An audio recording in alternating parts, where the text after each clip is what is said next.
তোমার এক কথায় আমি আমার সংসার ছেড়ে তোমার কাছে চলে এসেছি। তুমি তো আমাকে বলেছিলে আমি যখনই তোমার কাছে আসবো তখনই তুমি আমাকে মেনে নেবে, কিন্তু এখন তুমি আমাকে সব কেন শোনাচ্ছ? যদি তুমি আমাকে মেনে না নাও তাহলে আমি এখানেই বসে থাকবো, কোথাও যাব না।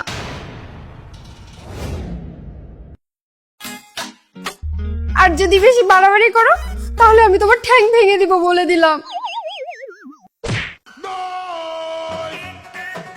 কি হলো, এখন ভয় পাচ্ছ নাকি? এ কি, তুমি ভয় পাচ্ছ? ভয় পেও না, ভয় পেও না, আমি তোমার ঠ্যাং ভাঙতে চাই না তো, তুমি শুধু আমাকে মেনে নাও।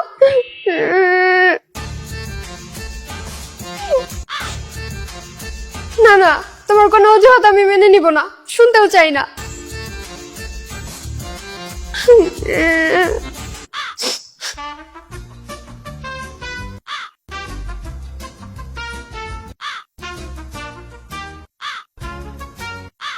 কি করছো?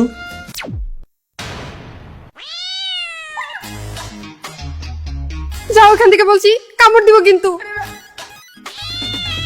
কামড় দিবে কেন? আমি তো কামড় দিতে বলিনি, শুধু জিজ্ঞেস করেছি কি করছো। তো তুমি আমাকে যেটা বলবে সেটাই আমার করতে হবে নাকি? না, সেটাও তো করতে হবে না, কিন্তু তুমি কাঁদছো কেন? আমার মন চাচ্ছে তাই আমি কাঁদছি। খুব চমৎকার চাওয়া তোমার মনের। ভালো, বাসায় যাবে না? আজব কথাবার্তা বলো, তুমি কি দিন দিন পাগল হয়ে যাচ্ছ নাকি? আমার কাছেও মনে হচ্ছে আমি দিন দিন পাগল হয়ে যাচ্ছি, আজ তুমিও বললে। আচ্ছা, তোমার কাছে কেন মনে হচ্ছে যে আমি পাগল হয়ে যাচ্ছি? পাগলই তো হচ্ছ, তা না হলে কি তুমি এসব কথা বলতে? তুমি কি জানো না তোমাকে ফেলে আমি আমার বয়ফ্রেন্ডের কাছে চলে এসেছি? জানি তো। জানো যেহেতু তাহলে আমাকে বাসায় যেতে বলছো কেন? ভুল হয়েছে, অনেক বড় অন্যায় হয়েছে। এরকম অন্যায় আর কখনো করবে না। না না, একদমই আর করবো না। তোমার বয়ফ্রেন্ডের বাসায় অনেক মশা। কোথায় বসা? এখানে কোনো বসে নেই, এত দরদ দেখাতে হবে না, তুমি যাও এখান থেকে। ঠিক আছে, আমি যাচ্ছি, কিন্তু একটু দরদ না দেখিয়েও পারছি না। কেন কেন এত দরদ দেখাতে হবে তোমার? থাপ্পড় খেতে চাও নাকি? থাপ্পড় কেন খেতে চাই? হাজার হোক তুমি তো আমার ওয়াইফ, তাই না? এতটুকু খেয়াল তো আমি রাখতেই পারি। ওয়াইফ ছিলাম, এখন আর নেই। ঠিক আছে, এখন ওয়াইফ নেই, কিন্তু সন্ধ্যার পর বাসায় ফিরে গেলে তো আবারও ওয়াইফ হয়ে যাবে। হ্যাঁ, তখন হলে হব, এখন আর নেই। যাও তুমি। বলছিলাম আপাতত কয়েলটা তোমার কাছেই রাখো, মশাটা একটু কম ধরবে। তুমি তোমার বয়ফ্রেন্ডের সাথে কথা বলো, কোনো সমস্যা নেই।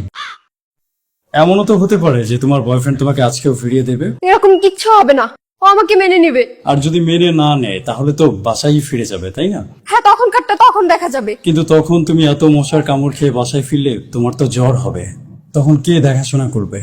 বয়ফ্রেন্ড তো এসে দেখাশোনা করবে না, আমারই করতে হবে। তুমি সবকিছু আগেই জেনে বসে আছো। এমনি মনে হলো। তুমি এখন কি বেশি কথা বলছো না? আমি বেশি কথা বলতে চাচ্ছি না, তুমি জাস্ট কয়েলটা রাখো। কাল তো কয়েলটা পাশে রেখে গিয়েছিলাম, তুমি রাগ করে ফেলে দিয়েছিলে। ভাবলাম তোমার হাতে দিইনি বলে রাগ করেছো, তোমার হাতেই দিচ্ছি, রাখ। বুঝেছি, দাও কয়েলটা দাও।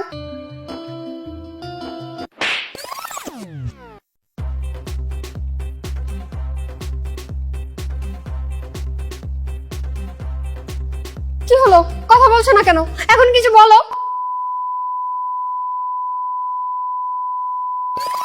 ঠিক আছে যাও, আমি ওর সাথে ইম্পর্টেন্ট কথা বলছি। এই শোনো, হ্যাঁ বলো। কয়েলটা দাও। আমি তো এতক্ষণ ধরে এটাই বলছিলাম, থাপ্পড় দেওয়ার পর রাখতে চাইছো। ওখানে রেখে যাও। ঠিক আছে, আমি রেখে যাচ্ছি।